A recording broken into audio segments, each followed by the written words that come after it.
Welcome to the Picks from the Yard podcast. I'm your host, Wayne Salvatore. Just a humble caddy trying to scratch out winners every week for you guys, along with my friends, family, even acquaintances are welcome as long as they provide winners. Now that they've gone and legalized gambling here in Jersey, we're going to provide you with the hot selections every week.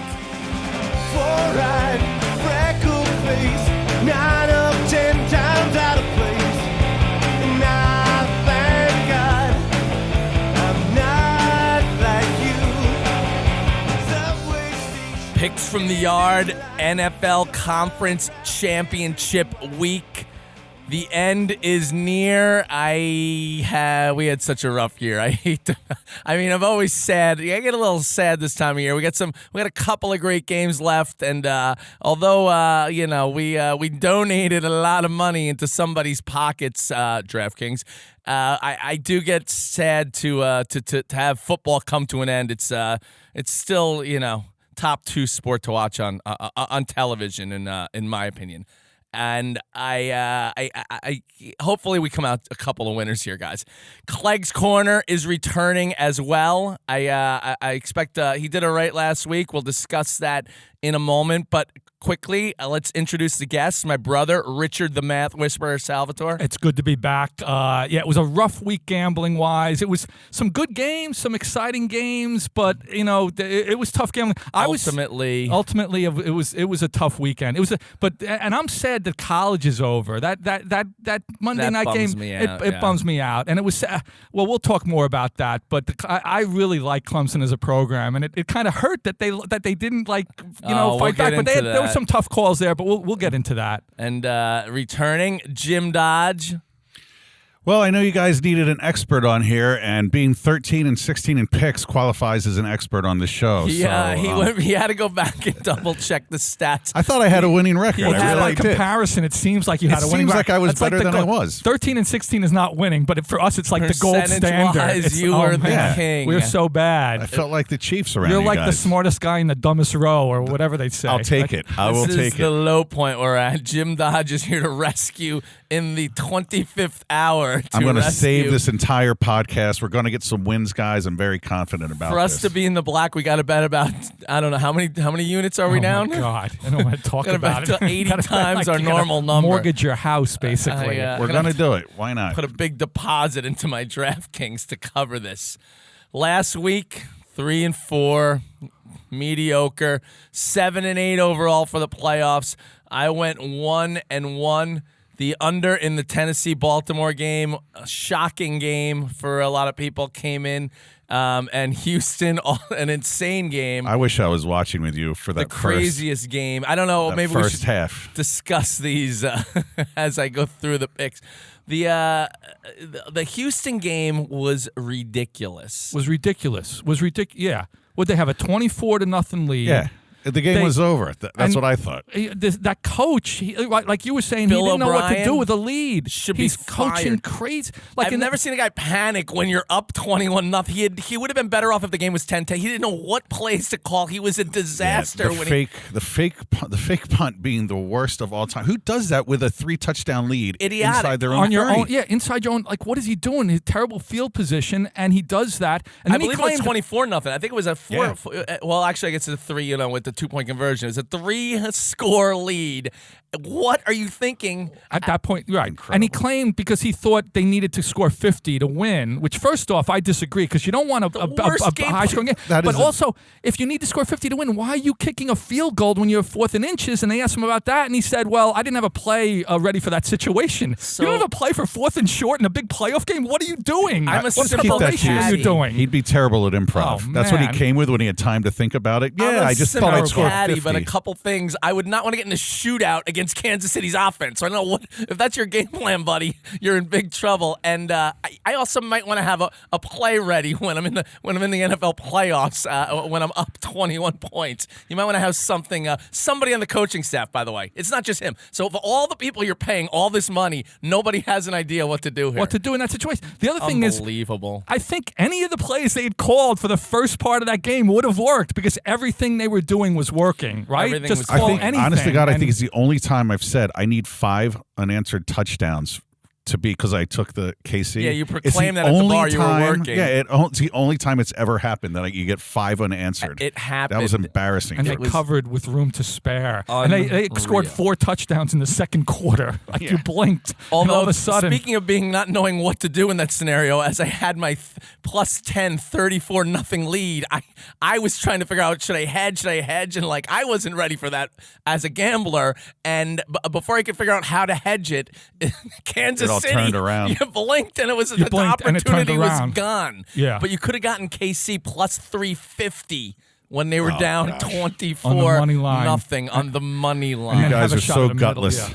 Juicy. And I can't. I'm we can yell about. But there's one more thing I want to say about that game, which is the flip side of that is Andy Reid is good when he's down by a lot. If he gets a lead, he's not a good coach, but he's better when he's behind because he just guys who don't know what to do with a lead. Neither one knows what to do with the lead. Basically, whoever was going to get a lead was probably not going to cover that game. It was insane, but you got to give it up to Mahomes and company. It was something you'll never see. I don't know if you'll ever see a game like that again. So we don't mean to digress, but that was like a once-in-a-lifetime insanity. Incredible. Richard went 0-2. We lost on Seattle. They didn't show in the first half. They didn't show in the first half, and then they obviously in the second half you saw their potential, and there was a number of opportunities to at least cover, and we got a little. They went for 2 at a weird point. If they kicked the extra point, it would have been a cover. If they got the 2. And it still seemed like early when they went for 2, and if they got the 2 or if they kicked the 1, we would have had a cover. And I felt like they were going to. I mean, they got at the ball that point back with they 6 were minutes rolling to go exactly. down. I thought they're going to win outright. Get the ball back, and they did. I think the Packers, at that point. Another team that doesn't know how to play with a lead. And it ended on they mailed it in the second half. Desperation time, but it ended on a really bad spot. I mean, every person that talked about that game this week said that they should have been held short. Green Bay. They gave them a homer call. Exactly. It's just you couldn't see the ball, but no matter where the ball was, it was short. But you just didn't know where the ball was, so they couldn't overturn it. But I thought that was a bad call. And then another brutal loss was the Clemson game, which was a smaller scale, very similar to the Kansas City-Houston game. I mean, Clemson came out guns a-blazing. The defense looked like they were going to just shut down LSU the first quarter. It was nuts, and they had a nice lead there. It was 17-7, I believe, and then the second quarter LSU came storming back. Then the third quarter Clemson cut it to 3, and there was a terrible targeting call on a player on Clemson. We'll discuss that later on down the line, but they really kind of. I mean, I guess you got to give it to LSU and their offense. And you think about their season, they beat 7 top 10 teams. One of the toughest schedules in history of college football. Deserved it. You could say that they probably had the best season maybe in college football history with all the teams. And you got to give it to them. It looked like Clemson's coaching staff basically had a good game plan, but LSU figured it out, right? They got stopped the first few drives and they figured it out. And going into the second half, the same thing happened. Clemson adjusted, but then LSU they figured out what to do and great coaching job, great, absolutely, and the QB looks pretty sick. Bill Lesko 1-1, big winner on Tennessee outright for those brave enough to put some on the money line. It was an incredible game they just rolled Baltimore. It was nuts. And his Vikings went down in unglorious fashion. At least he went down on his sword, picking Minnesota every time he's on here, his team. Yeah. And the congrats. homer call did not come in there, unfortunately. And our bonus play came in, for those of you that wanted to throw that in there, by a miracle, under 69. It actually went off at 66, so hopefully you got that in before kickoff. Parlay, loser, 0-18. That's it. Ain't gonna happen this year. It's a wrap. I think historically I usually get 1, and sorry, folks. We'll try next year. I don't fear anything, anyone, anymore. I'm a freak. Don't dress like you. All right, as we touched on, LSU national champions. They're saying maybe arguably one of the greatest teams or greatest performances of all time due to the schedule they had and the manner in which they handled Clemson's D. They made adjustments, but like we said earlier, this targeting rule, it's ridiculous. They have to change it. I don't even know if a penalty flag was called. They threw Clemson cut the lead to 3. It looked like we're gonna have a great finish, a great game, and then they tossed out the captain, the leader of Clemson's defense on a play. I don't believe they even threw a flag on it. They went and reviewed it. It was super questionable too. It wasn't like he was leading with his head on the other guy's head. I thought he hit him clearly below, and there's no intent. In other words, automatic no way ejection. It's insane. Can they do a warning? Can they do something? Or if it's blatant, can they give it degrees? Yeah. I don't know. You can't. It's unbelievable with the because you review these plays and you're watching it in slow changed the whole motion. game. It changed all of the a whole sudden game. you just throw, and that's it. It was the LSU just rolled after that. It was so aggravating. When you saw it live, you thought there was nothing wrong with that tackle, and it was a play where the play was behind the guy because he's a linebacker, and basically he was catching up to the play. He made a good hustling play. It looked like he made a good tackle, and then only when you slowed it down and saw it, oh yeah, what he hit him with the crown of the helmet, but it didn't look like dirty at all. And also, if you look at ruining the game. Clemson, I mean, the LSU did not get up and be like, that was a dirty hit. Even the guy who got tackled wasn't complaining about it. And all of a sudden they look at it. Yeah, it was. Yeah, I agree. Something like that, you give a warning. They should have different degrees where you feel like the guy really went out to hurt someone, throw him out. But something like that seemed inadvertent, give him a warning or something. Because that changed the game. The whole game, and I almost should have bailed. I should have looked into bailing out of that because we discussed it at the bar. I was working, and they're like, that guy's the leader of the like. He's I a was leader. like, Emotionally, right, he's a great done. player. I mean, yeah, it really changed you have an it. insane offense, and you throw out the best guy on Clemson's side of the ball. It's like they gave the. I mean, it was a done deal. They just changed the rule.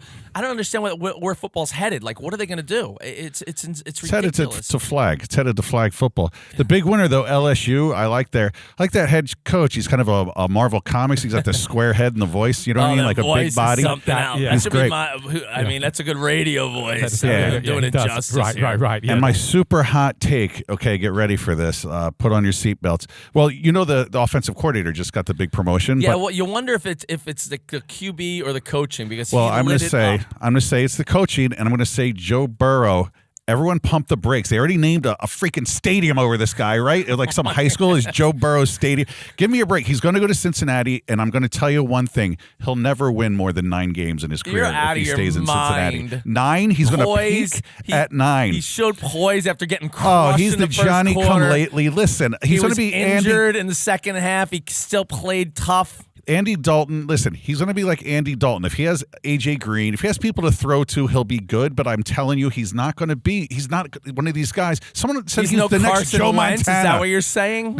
I'll have Carson Wentz any day over Joe Burrow. He looks as you would take Joe Burrow over Carson Wentz as anybody I've You're seen crazy. in college. He looks great. The thing that worries me is he's going to the Bengals. You know, so Poison. that could be like a wasteland of football players. LeBron James basically. he's an Ohio kid. LeBron James should contact him about getting stuck on the team. Yeah, you're gonna get in the stuck. state you grew up in. It's, 9 wins at best. You heard it here first. He needs like Archie Manning as his dad to kind of orchestrate. He's going to need He's going to need pieces. He's going to need a good coach. Like I think his numbers this year were astronomical compared to the previous year. So we'll see. I'm just telling you my super piping hot take right there, Joe Burrow. Well, it was I'm down nuts, on him. but change the But he had a great targeting season. rule. Please do something. Give him they a gotta warning, and the adjust that. second time you toss the guy, he's throwing people out of the game for one hit is ridiculous. It's ridiculous. It'll be interesting to see though if LSU can be good now moving forward because they did. I think the guy was the passing game coordinator or whatever, but he won some award they give to the best assistant coach in the nation. And people are like, he's not even like an O coordinator, but they said he's the guy who brought the offense in. And who hired him? The Carolina Panthers. Yeah, so that's really interesting because I think he's one of these guys. college. And they got him not as a head coach, as an assistant. So I think Carolina's going to be good. I like that guy. I think he did a great job. Play out. They paid the head coach an arm and a leg. So right, that guy's spending a lot of money, but it'll be the LSU coach, by the way, tossed aside by USC. Good job there. Right, great decision making. But so this is a good transition into obvious seg. The targeting. Luke Kuechly retired only 8 years in. Arguably the best. Probably a Hall of Famer for a short career. I think you so. know, like he was always all NFL. Gave Pro Bowls, everything. Absolutely on the field. But this is what's going to start happening. And back to even talking about the target. I don't know what the solution is. They can't come up with the equipment to protect these guys. They're just getting faster and stronger. I don't know what they're going to do. I don't know what the future is. I think it's smart that they get out when they do. Like these you guys, saw Andrew that's what Luck everybody do should it. do. Sign your contract, put in your 7-8 years, whatever you need to do, and then it makes perfect sense. Yeah. Sock your money away, and why? I mean, you got to really love the sport to risk your. I mean, well, especially unless you're a quarterback where no contact, those guys going to play until their late 30s, early 40s. But if you're a middle linebacker, they give the abuse all through what do you call it? The little league Pop for Warner. football, Pop Warner, all the way up through Pop Warner, just taking my friends in Boston, taking hits to the head every day. Get out where you have your money, and he can go into coaching. He's or obviously be an very analyst. upset. He loves the sport, but this is what's going to happen now. And again, I don't know what the solution is. So. The other big story this week is MLB just coming down hard, and I agree with all of it on the cheating. It was so blatant, so black and white. When you look at the numbers, it's not even like maybe it helped them, maybe. It definitely helped them. It's blatant. The numbers are right there. You can't, and they're not done yet, I don't think, but Alex Cora was the latest, and he seems like the number one. He's connected to both. Pardon my language, scumbag of the whole operation there. I mean, he's a mastermind. He did it as the bench coach for the Astros, and he was so good at it. I guess now that he took it over to Boston on their 1 year. Boston that incredible year, and then last year nothing. So. And a buddy texted me that Carlos Beltran's punishment for being involved is having to manage the Mets. That's appropriate. That's really. But it's interesting that the report that the commissioner wrote, it basically said Carlos Beltran and other players. He singled out Beltran, which is interesting, which tells me Beltran might have been one of the ringleaders, or something. We'll see if there's any blowback. Or he was on the bench a lot that year, right? But they said they're not going to discipline any of the players. But why did he mention Beltran by name in that report? They probably found out that he, So it'll be interesting to see if the Mets do something. I think the Mets want to keep him obviously as their manager. Yeah, they need to get the signals. The Mets, they need to win some games. Come on, get them on there. Maybe the NFL could take some pointers from MLB, by the way, and perhaps punish the other. The perennial cheaters of the NFL, the mighty New England Patriots. I mean, this is what should happen when you catch people cheating. Instead of a slap on the wrist, this is it. You have to keep the integrity of the game. Right, and you look at the NFL, the most successful franchise over the last number of years is the Patriots, and in MLB.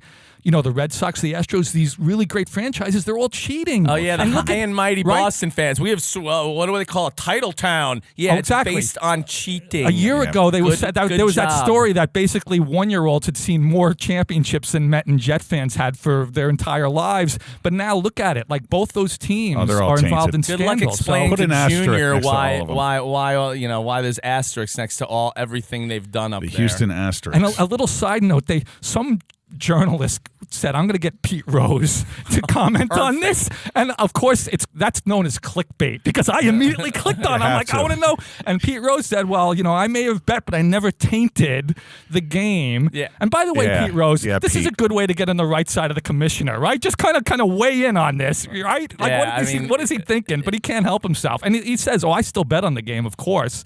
But he had to weigh in. And by the way, if you saw his betting slip, he really did not have. It didn't seem to be much of an advantage. Look up those numbers someday. He wasn't doing that well. This guy was on. No, it's what we all know. Nobody knows anything. He couldn't even win, and he was in charge of a team.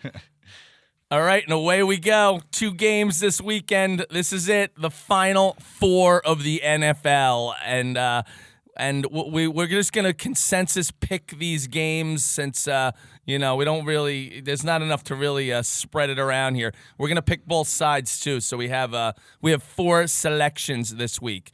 We'll start with the early game. You have Tennessee going into Kansas City, getting 7.5.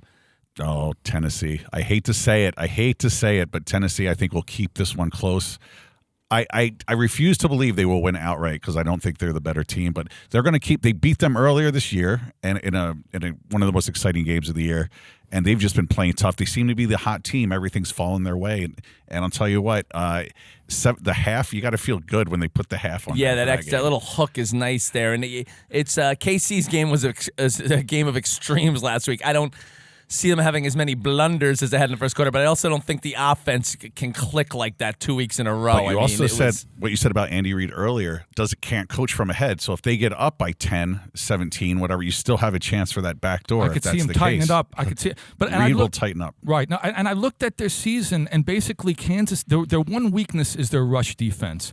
Every other part of their team is pretty good. How's the rushing attack on Tennessee? Well, that's the thing. It's like a perfect storm. Exactly. They played Kansas City. I looked it up, right? So only 4 games this year were against teams with top 10 rushing offenses, and they were 1-3 in those games. The other games, they were 11-1. So basically, when they played a team with a good rush offense, they were not good. Money line possibilities. So and in the playoffs, that's what you want, a running attack. So I think it's a good opportunity if to bet on Tennessee. Rolls through New England, Baltimore, and Kansas City on the road to get to the Super Bowl. I don't even want to think about it. Holy moly. We know someone who'll be excited. Oh, we have we know actually a couple people, but one who's annoying, the other one is maybe not as annoying. One I'd like to see win, the other one I haven't seen nothing but lose. Dodge's lifetime buddy, Tennessee Titan fan, Rick Collins. 40 texts a day. It is just so annoying. I hope it all ends on Sunday. I mean, who knows? And I didn't realize Henry and Tannehill, and I think like 20 guys are free agents next year. So I don't know what Tennessee's gonna have to open up the old bank account if they manage to keep this. Either way, I mean, it's still a great run. So that should be a heck of a game. You got to do the 7.5 because obviously everybody's gonna be hopped up on KC after watching them last week. They think it's all going to be second half KC. So I love it because I feel like it's going to be a little closer. Right, Andy Reid in the championship game is 1-5. Everyone knows this. He's great off a bye. But in the championship game, he finds a way to lose. A flashback.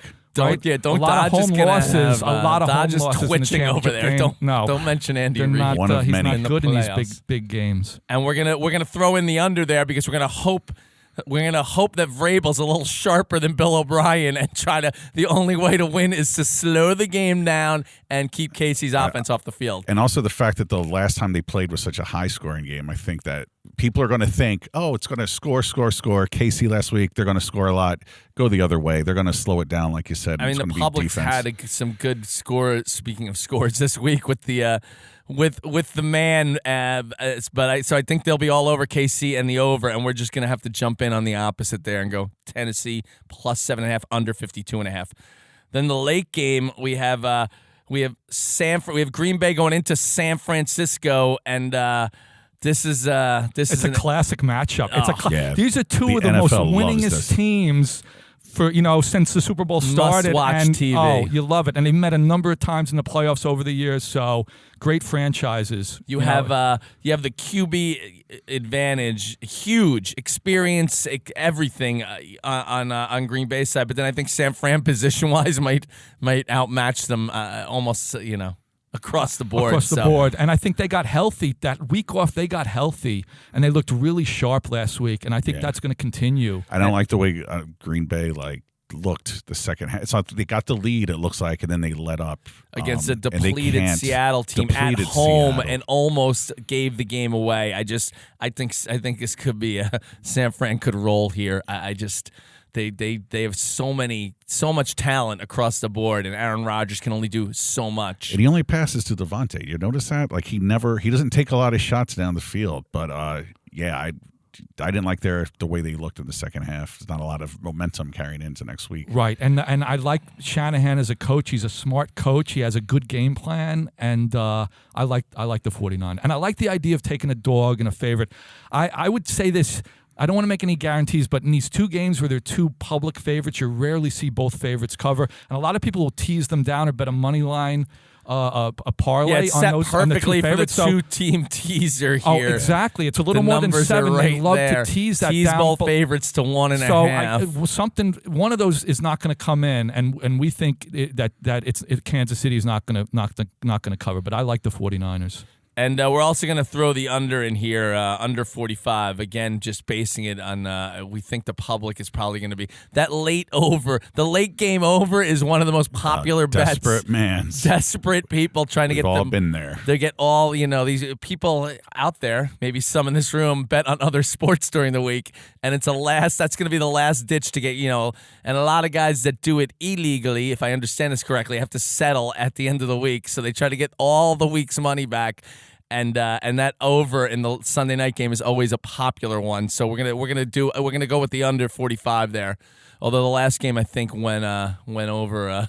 I think San Fran put up 37, but on their own. But be a little tighter game plan here with as the playoffs go Super Bowl along. on the right, line. you often see teams tighten up, and I like the under in both games.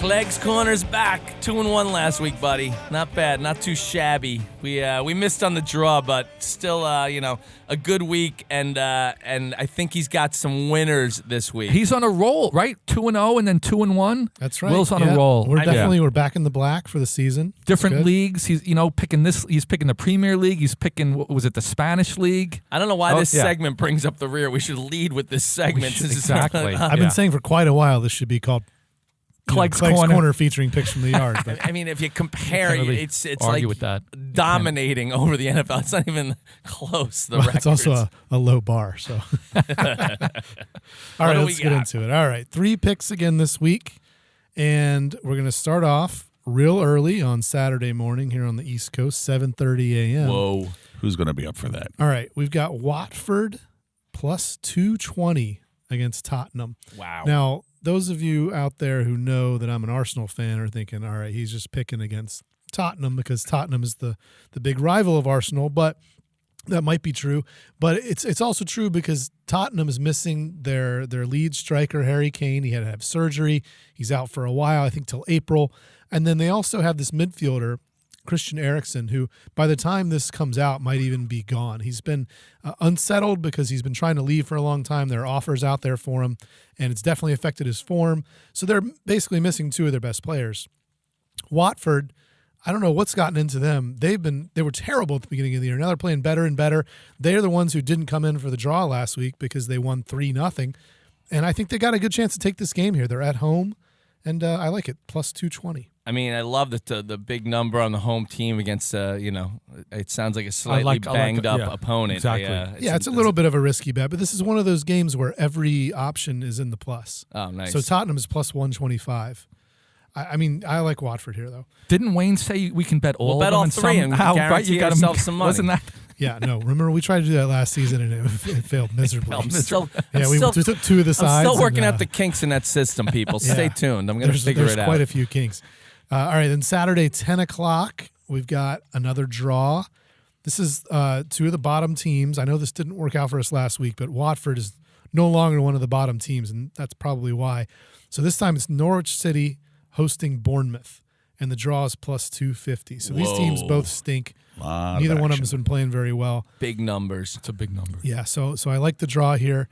And then we're going to go back to the Italian League again and back to Roma. Last week, I picked Juventus to beat Roma on the road. That came in for us. This week, Roma is away to Genoa, and they're minus 113. I had the same thought. I couldn't help but I hear that. I'm thinking you 2 fatsos thinking the same thing about a sandwich in the middle of soccer. Vito's, forget Fiore's today. Maybe we'll go to Vito's for a salami and mutz later. Oh, man. Sorry, I didn't mean to get sidetracked. That's a free plug. That's you a guys bonus are done drooling. I'll continue with the pick. Thinking of food. So I think Roma's going to bounce back after that loss to Juventus last week, and they're going to take this on the road against Genoa. So we've got a 3-team parlay for you, Wayne, if you're going to want to do it. Sweet. Because we got 2 big picks there at 220 and 250. Give me the number. 25-1. Whoa. Oh, that's nice. And it'll be wrapped up before the NFL games on Sunday. That's right. It'll be a nice, huge bankroll and keep it going. Keep it going. Roll it right into Roll the it NFL right in, action. like Roll it right in. 401k. Exactly. Yeah. Overdue for a big week. I mean, isn't that the way it works? When you lose so often, you have an It automatic. completely turns around That's because you're logic, due, right? It's called it's not regression. It's not it kind of regression to the mean. It's like Don't ask us there's math another word. questions. I'm lost. Man, I haven't done math in 20 years. I didn't do research into 25-1, Clegg. I love it. Soccer people. He's our only winner this season. Back him. Throw some money across all 3 picks, and definitely, I love this parlay. Get involved. Yes. I don't fear anything, anyone, anyone. I'm a freak. Don't dress like you, act like you want me to. I'm a freak. All right, a quick recap so you can jot down these winners. We're going with Tennessee plus 7.5, under 52.5 in the early game, and then San Fran minus 7.5, and also the under 45 in the late game. Hopefully, we'll get a couple good games this weekend. Again, usually at least one of these is a real nail biter. Hopefully, that will be the early game since we have the dog there. Clegg's Corners going Saturday early. These are looping hours, 7:30 a.m. Saturday. Watford plus 220 to beat Tottenham. And then 10 o'clock, Norwich City, Bournemouth to play to a draw, plus 250. And then noon Sunday, Roma minus 113 at Genoa, and that's going to pay 25-1. I like that parlay. You take that money, and it'll be wrapped up by 2 o'clock, and you can reinvest it in the NFL. Going to be a great Sunday of games here. I can't wait. It's always bittersweet because the end, is here, but these games are usually pretty good. We're going to go with a Super 5 team parlay this week. We're just going to put the 2 NFL games, not the over-unders, with the 3 soccer matches, since we got some juicy numbers there, and you throw all that into the DraftKings app, and that pays 75-1. One last desperado move here to try to get some of our money back. Anything you guys want to plug? Yeah, I'm going to plug a storytelling show. It's on Thursday night. It's called Nights of Our Lives. It's a David Martin show featuring Adam Wade, and this week you're going to get David Martin, Adam Wade, and Will Clegg all telling stories. Wow. It's like, I think that's a storytelling equivalent of the 3 tenors. I mean, it's like a trifecta of excellent storytelling. Who are the 3 tenors? Is Luke Pavarotti? No, Pavarotti would be David. Right? Wade would be, who's the second guy? Clegg's definitely the third guy that nobody knows. But he's about, new to the whole game. Clegg is solid, man. He does a good job. Yeah, he does. Yeah, so it's at the Magnet Theater Thursday night, 8:30. I will be there. Anyone who comes up to me and mentions picks from the yard, I'll buy them a beer. How about that? A little incentive. So only 1 beer per person. Exactly. Should make that clear. You don't want the wrong person getting hold of that information. Right. But I will do that. Anyone who sees me there, because I will be there. MagnetTheater.com. Nothing to plug. I'm just concentrating on the Super Bowl picks and the playoff picks. And as gathering you know, boxes. How many boxes? These box people are crazy. People are addicted to these box balls. Super Bowl boxes. It's nice. It's winning darts, without having anything to do with anything you've calculated. That's what I think people like about it. They can't get mad about losing. So start getting in boxes, people. And also, as you all know, I'm a member of the SAG union, going through some screeners, some movie time. Oh, great time of year to go to the cinema. I'm actually going to go. I'm going to go see 1917. Definitely on the big screen. I hear it's a must-see. But this is the time of year to get out there. And with football ending, you get some free time on your hands.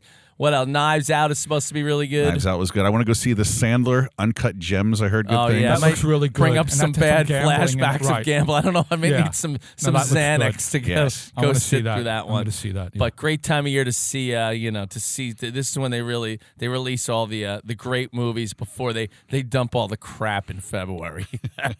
I'd like to thank our guests, Richard, the Math Whisperer, Salvatore.